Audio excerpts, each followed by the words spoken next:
ಓಂ ಶ್ರೀ ಗುರುಭ್ಯೋ ನಮಃ. ಎಲ್ಲರಿಗೂ ನಮಸ್ಕಾರ. ಧೃತಿ ಡಿವೋಷನಲ್ ಯೂಟ್ಯೂಬ್ ಚಾನಲ್ಗೆ ನಿಮಗೆಲ್ಲರಿಗೂ ಆತ್ಮೀಯ ಸ್ವಾಗತ. ಇಂದಿನ ಈ ವಿಶೇಷ ವಿಡಿಯೋದಲ್ಲಿ ನಾವು ಅತ್ಯಂತ ಪವಿತ್ರವಾದ ಆದಿನಾಥ ಸೋಮವಾರ ವೃತದ ಸಂಪೂರ್ಣ ಮಹತ್ವ, ಪೂಜೆ ವಿಧಾನ, ಉಪವಾಸ ನಿಯಮಗಳು, ಶಿವನ ಆರಾಧನೆಯ ವಿಶೇಷತೆ ಮತ್ತು ಈ ವೃತವನ್ನು ಮಾಡಿದರೆ ದೊರೆಯುವ ಅದ್ಭುತ ಫಲಗಳ ಬಗ್ಗೆ ತುಂಬ ವಿವರವಾಗಿ ತಿಳಿದುಕೊಳ್ಳೋಣ. ಆದ್ದರಿಂದ ವಿಡಿಯೋವನ್ನು ಕೊನೆಯವರೆಗೂ ಸ್ಕಿಪ್ ಮಾಡದೆ ನೋಡಿ. ಸ್ನೇಹಿತರೆ, ಸೋಮವಾರ ಎಂದರೆ ಶಿವನಿಗೆ ಅತ್ಯಂತ ಪ್ರಿಯವಾದ ದಿನ. ಶಿವಪುರಾಣ ಮತ್ತು ಅನೇಕ ಧಾರ್ಮಿಕ ಗ್ರಂಥಗಳಲ್ಲಿ ಸೋಮವಾರದಂದು ಶಿವನ ಪೂಜೆ ಮಾಡಿದರೆ ಅನೇಕ ಜನ್ಮಗಳ ಪಾಪಗಳು ನಿವಾರಣೆಯಾಗುತ್ತವೆ ಎಂದು ಹೇಳಲಾಗುತ್ತದೆ. ವಿಶೇಷವಾಗಿ ಆದಿನಾಥ ಸೋಮವಾರ ವೃತವನ್ನು ಭಕ್ತಿಯಿಂದ ಆಚರಿಸಿದರೆ ಶಿವನ ಅನುಗ್ರಹದಿಂದ ಜೀವನದಲ್ಲಿ ಸುಖ, ಶಾಂತಿ, ನೆಮ್ಮದಿ ಮತ್ತು ಐಶ್ವರ್ಯ ಹೆಚ್ಚಾಗುತ್ತದೆ. ಸ್ನೇಹಿತರೆ, ಶಿವನು ಬಹಳ ಬೇಗ ಭಕ್ತರ ಪ್ರಾರ್ಥನೆಗೆ ಸ್ಪಂದಿಸುವ ದೇವರು. ಆದ್ದರಿಂದ ಶಿವನನ್ನು ಭೋಳೆನಾಥ ಎಂದು ಕರೆಯುತ್ತಾರೆ. ಯಾರು ನಿಜವಾದ ಭಕ್ತಿಯಿಂದ ಶಿವನನ್ನು ಆರಾಧಿಸುತ್ತಾರೋ ಅವರ ಕಷ್ಟಗಳನ್ನು ಶಿವನು ದೂರ ಮಾಡುತ್ತಾನೆ ಎಂಬ ನಂಬಿಕೆ ಇದೆ.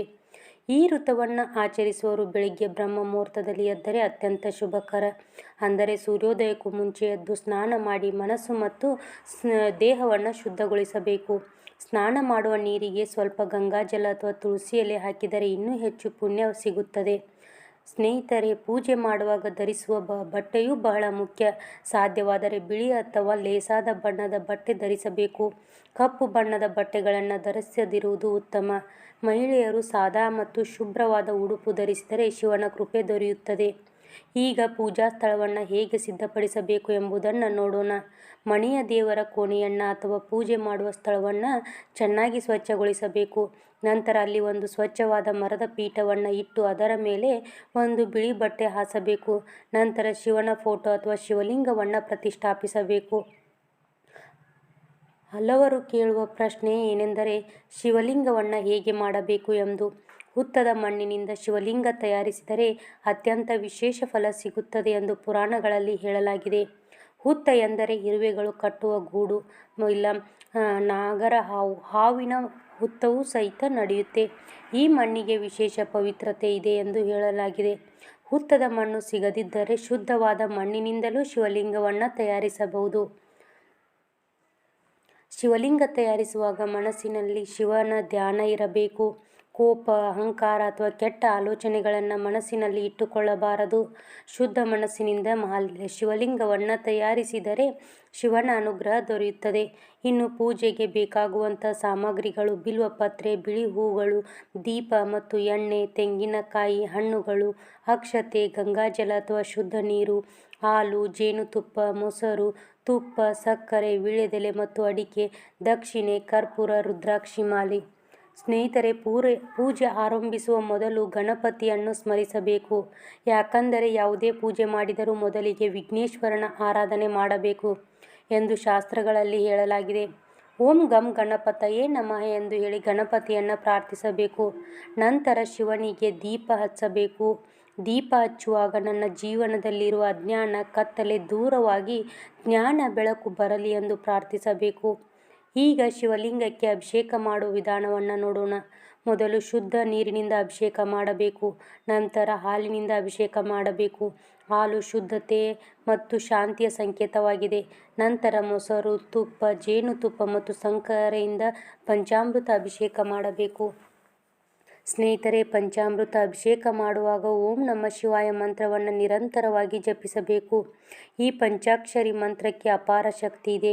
ಶಿವನ ಈ ಮಂತ್ರವನ್ನು ಭಕ್ತಿಯಿಂದ ಜಪಿಸಿದರೆ ಮನಸ್ಸಿಗೆ ಶಾಂತಿ ದೊರೆಯುತ್ತದೆ, ನಕಾರಾತ್ಮಕ ಶಕ್ತಿಗಳು ದೂರವಾಗುತ್ತವೆ. ಅಭಿಷೇಕದ ನಂತರ ಶಿವನಿಗೆ ಬಿಲ್ವಪತ್ರೆ ಅರ್ಪಿಸಬೇಕು. ಶಿವನಿಗೆ ಬಿಲ್ವಪತ್ರೆ ಅತ್ಯಂತ ಪ್ರಿಯ. 3 ಎಲೆಗಳಿರುವ ಬಿಲ್ವಪತ್ರೆ ಶಿವನ ತ್ರಿನೇತ್ರದ ಸಂಕೇತವಾಗಿದೆ.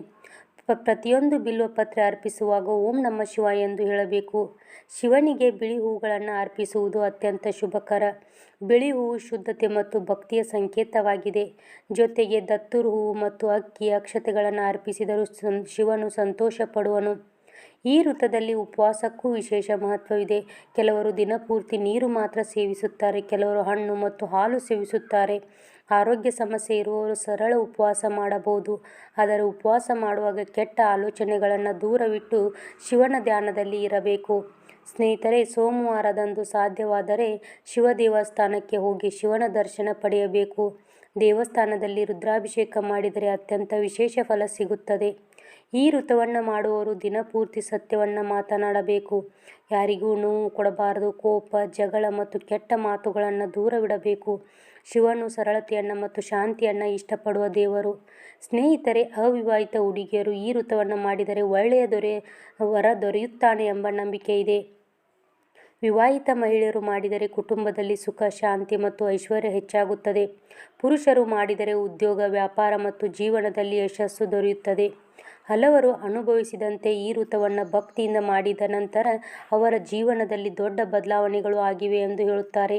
ಮನೆಯಲ್ಲಿ ಇದ್ದ ಕಷ್ಟಗಳು ಕಡಿಮೆಯಾಗಿವೆ, ಆರೋಗ್ಯ ಸುಧಾರಿಸಿದೆ, ಮನಃಶಾಂತಿ ದೊರೆಯಿತು ಎಂದು ಅನೇಕ ಭಕ್ತರು ಹೇಳುತ್ತಾರೆ. ಸ್ನೇಹಿತರೆ, ಶಿವನಿಗೆ ಭಕ್ತಿ ಅತ್ಯಂತ ಮುಖ್ಯ. ದುಬಾರಿ ಪೂಜೆ ಮಾಡಿದರೆ ಮಾತ್ರ ಫಲ ಸಿಗುತ್ತದೆ ಎಂಬುದಿಲ್ಲ. ಶುದ್ಧ ಮನಸ್ಸಿನಿಂದ ಮಾಡಿದ ಒಂದು ಪ್ರಾರ್ಥನೆಯು ಶಿವನಿಗೆ ತುಂಬ ಪ್ರಿಯ. ಪೂಜೆ ಮುಗಿದ ನಂತರ ಶಿವನ ಆರತಿ ಮಾಡಬೇಕು. ನಂತರ ಪ್ರಸಾದವನ್ನು ಕುಟುಂಬದವರಿಗೆ ಹಂಚಬೇಕು. ಸಾಧ್ಯವಾದರೆ ಬಡವರಿಗೆ ಅನ್ನದಾನ ಮಾಡಬೇಕು. ಸೋಮವಾರದಂದು ಅನ್ನದಾನ ಮಾಡಿದರೆ ಅನೇಕ ಪಟ್ಟು ಪುಣ್ಯ ಸಿಗುತ್ತದೆ ಎಂದು ಶಾಸ್ತ್ರಗಳಲ್ಲಿ ಹೇಳಲಾಗಿದೆ.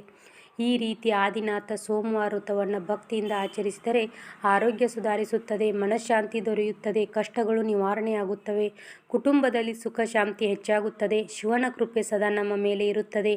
ಜೀವನದಲ್ಲಿ ಯಶಸ್ಸು ಮತ್ತು ಐಶ್ವರ್ಯ ದೊರೆಯುತ್ತದೆ. ಸ್ನೇಹಿತರೆ, ನೀವು ಕೂಡ ಶಿವನ ಭಕ್ತರಾಗಿದ್ದರೆ ಕಮೆಂಟ್ನಲ್ಲಿ ಓಂ ನಮಃ ಶಿವಾಯ ಎಂದು ತಪ್ಪದೇ ಬರೆಯಿರಿ.